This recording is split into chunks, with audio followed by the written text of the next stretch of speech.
अब ये देखिए इसमें जो 10 सवाल है बहुत ही इंपॉर्टेंट है। सवाल नंबर 1 की हम बात कर रहे हैं थर्ड एंगल प्रोजेक्शन। तो थर्ड एंगल प्रोजेक्शन है, इसमें हम वस्तु को तीसरा क्वाड्रेंट पे रखते हैं। अगर ये हमारा क्वाड्रेंट हो गया तो इसमें क्या है कि फर्स्ट ये, सेकंड ये, थर्ड ये और फोर्थ। तो जब ये तीन को क्वाड्रेंट हो गया, ये तीनों में हम लोग तीसरा में रखेंगे तो वस्तु को हम लोग यहाँ रख कर देखेंगे। तो जब वस्तु को यहाँ से हम रख कर देख रहे हैं तो हमारा जो है ये, तो ये हमारा जो क्वाड्रेंट थर्ड में रखे तो ये समझिए तीसरा जो है थर्ड एंगल प्रोजेक्शन है। तो थर्ड एंगल प्रोजेक्शन का अब वस्तु को बाएं, बाएं का मतलब हो गया ये हमारा लेफ्ट साइड, ए लेफ्ट हो गया और हाथ मैंने हाथ लेफ्ट साइड। तो लेफ्ट साइड की तरफ से देखकर बनने वाला साइड भी कहाँ बनता है तो लेफ्ट साइड में। तो हम बताएं कि जब वास्तु को यहाँ से देखेंगे तो लेफ्ट साइड इधर हो जाएगा। तो लेफ्ट साइड में इधर से वास्तु देखेंगे तो जब हम लोग क्वाड्रेंट में बनाएंगे तो साइड का व्यू यही बनेगा, ये भी लेफ्ट ये भी लेफ्ट। तो इसीलिए दोनों सीधा सीधे हो गया, यानी ये दोनों सापेक्ष है। सापेक्ष मैंने सीधा सीधे प्रोजेक्टर। यहाँ भी वास्तु लेफ्ट से देखे, यहाँ भी लेफ्ट से देखे। ये हमारा थर्ड एंगल है, यानी सीधा सीधी बन गया। सवाल नंबर आगे कह रहा BIS। BIS का मतलब है bureau Indian standard, bureau Indian standard. ये हमारा जो है, ये जो हमारा स्टैंडर्ड है, तो ब्यूरो इंडियन स्टैंडर्ड जो है ये हमारा क्या है, एक संस्था है। इसका क्या काम है कि जो भी हमारे देश विदेश में या इंटरनेशनल लेवल में है, अगर कुछ ड्राइंग में परिवर्तन है या ड्राइंग में कुछ नया चीज़ हमको ऐड करना है तो सारा उसमें जो है पारित कर करके उस पर बना दिया जाता है। जब वो बन जाता है तो पूरा ऑल इंडिया, ऑल वर्ल्ड जो है उसी के लिए माना जाता है।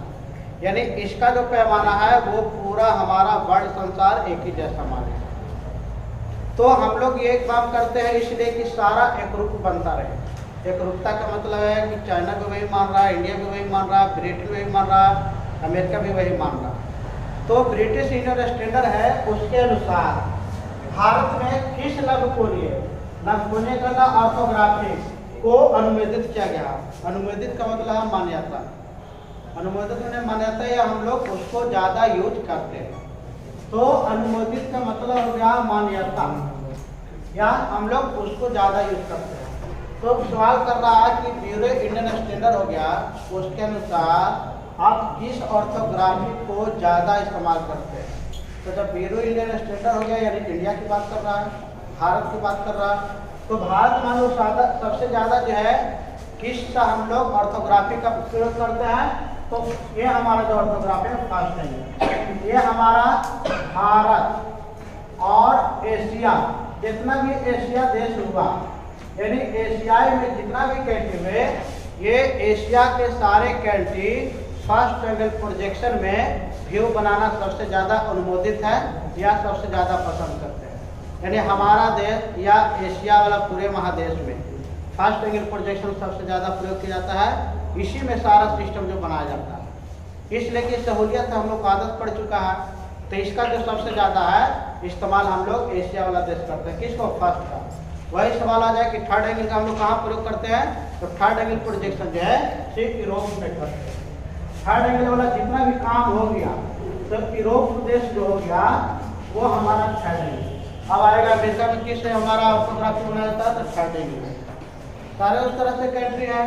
तो ये दिमाग में दोनों में डिफर आपको समझ में आ गया कि फर्स्ट एंगल एशिया वाला देश में ज़्यादा इस्तेमाल होते हैं। भारत हो गया, भारत के अगल बगल सारे प्रदेश जितना भी देश है सारा में फर्स्ट एंगल इस्तेमाल होता है।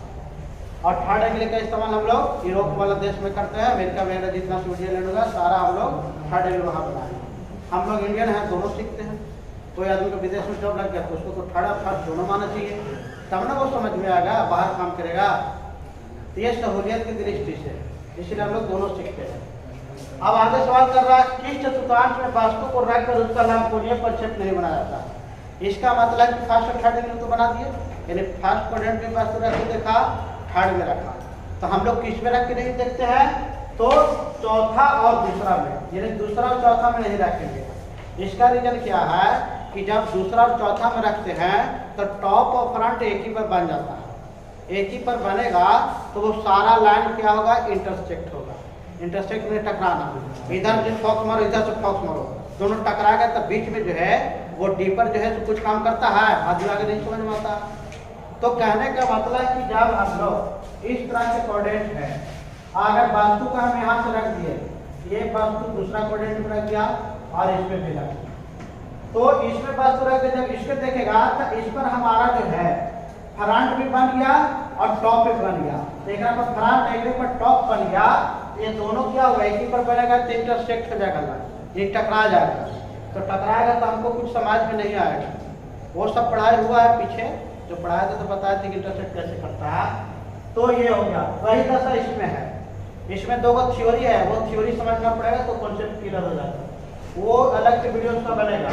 तो हम यहाँ दिमाग में क्या रखना है कि जब दूसरा और चौथा कोऑर्डिनेट वस्तु को रख कर देखते हैं तो टॉप फ्रंट का व्यू एक ही पर बन जाता है, जिससे सारा लाइन इंटरसेक्ट होता है। इसीलिए हम लोग दूसरा और चौथा में वस्तु को रखकर ऑर्थोग्राफिक नहीं बनाते। सारा लाइन इंटरसेक्ट करते इसीलिए हम लोग ऑर्थोग्राफिक नहीं बनाते। ये दिमाग में रखना है इतना। सवाल आगे का आकार के अनुसार ठोस के कितने भाग में बांटा जा सकता है। ठोस वाला जितना भी है जिसमें हम लोग कोई वस्तु रख सकते हैं, यानी 3D वाला फिगर, लंबाई चौड़ाई चाहे जिसमें तीनों हो। तो ये जो ठोस वस्तु है उसको दो भाग में बांटा गया। तो ये हमारा दो भाग में, पहला के बहुभुजाकृति यानी जिसका बहुत सारे भुजा है, और दूसरा केंद्र पर घुमा करके। अब केंद्र पर घुमा करके हम लोग बनाए हैं, तो केंद्र पर घुमा के बना रहे हैं तो शंकु बन गया, क्योंकि नीचे तो हमारा सब गोले जैसे रहता है। अब हमको सिलेंडर बनाना है, तो सिलेंडर बनाया तो क्या किया है, वो शंकु कहीं केंद्र से घुमा करके बनाया है। तो ये जो एग्जाम्पल हो गया, ये कैसा ठोस है, तो ये सारा केंद्र पर घुमा करके बनाया है। तो बेलन हो गया, शंकु हो गया, कोन हो गया। इसके बाद जितना भी हमको गोलाकार वस्तु नजर आएगा, टंकी वगैरह से जितना, वो सारा क्या है तो वो केंद्र पर घुमा करके बनाया गया। तो दोनों में समझ गए। और सिर्फ में खाली लंबाई चौड़ाई ऊंचाई है तो समझिए कि बहुभुज है। अब षष्ठभुज है, पंचभुज है, षष्ठभुज है, ये भुजा वाला आकृति हो गया। और जितना भी गोलाकार हो गया या शंक्वाकार हो गया, ये केंद्र से घुमा कर बनाया गया। ये दो तरह के ठोस बनते हैं। एक ठोस हो गया बहुभुज आकृति वाला, और दूसरा ठोस हो गया केंद्र को घुमा कर। केंद्र को घुमा कर जैसे पूछेगा, शंकु हो गया, बेलन हो गया, सिलेंडर हो गया, गोला हो गया, स्फीयर हो गया, ये सारा उसका एग्जाम्पल है। कारा बहुभुज ठोस वाला आकृति का क्या विशेषता, विशेषता वाला क्वालिटी। तो इसमें क्या है, तो कम से कम ठोस आकृति रहेगा, 3 गो डायमेंशन जरूर रहेगा, 3 गो सरफेस जरूर रहेगा। कोई भी अगर ठोस आकृति है तो लंबाई चौड़ाई ऊंचाई 3 गो सतह उसमें रहेंगे, 3 प्लेन उसमें रहेंगे कम से कम। अगर अलावा बहुभुज है तो 5 गो हो सकता है, लेकिन कम से कम 3 गो रहेगा। अगर 2 गो रहेगा तो फिर 2D में आ जाएगा, फिर हमारा ठोस आकृति नहीं कहलाता। ठोस चीज दो सतहों को मिलाने वाले बिंदु को क्या कहते हैं, तो किनारा। कोई भी ठोस है और 2 पॉइंट को मिलाएंगे तो वो किनारा या भुजा कहलाएगा, तो वो हमारा किनारा हो गया।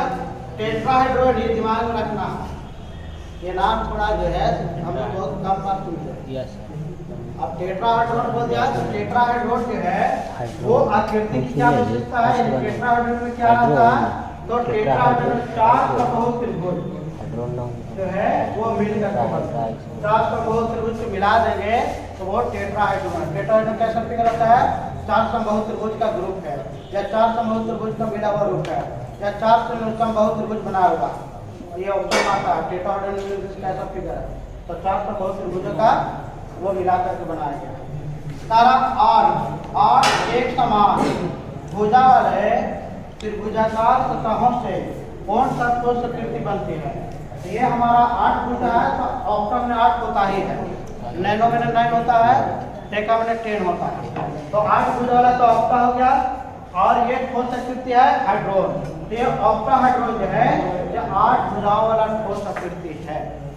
सवाल नंबर आगे का रहा, केंद्र पर घुमाकर बनने वाले ठोस किस प्रकार बनते हैं।